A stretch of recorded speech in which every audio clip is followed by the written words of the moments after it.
लेकिन ये साला कर क्या रहा है यहाँ पे? কি গো নাও, সব তোমার পছন্দের খাবার রান্না করেছি, খেয়ে নাও।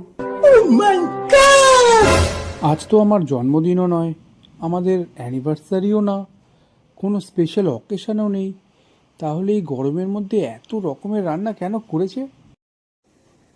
কি ব্যাপার বলো তো, গরমের মধ্যে এত পদ রান্না করেছো, আর সবই দেখছি আমার খুব পছন্দের।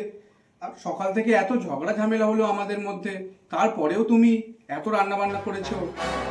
ঠিক আছে, নাও আবার খেয়ে নাও। সকালবেলা আমারই ভুল ছিল, সরি। কি? সরি বললাম, সরি। ও তুমি সরি বলছো? ঠিক আছে, দাও আমি খাবারগুলো না গরম না, করে থাক নিয়ে না, আসি। থাক থাক থাক আরে দাও, খাবারগুলো থাক, গরম থাক। করে আরে নিয়ে আসি। কোনো গরমে লাগবে না, এই গরমের এটা মধ্যে। ইঁদুর মারার বিষ মিশিয়েছি, খেলে পরে যাবে। দিয়ে খাবারগুলো সার, আমি অন্য খাবার এনে দিচ্ছি। Run.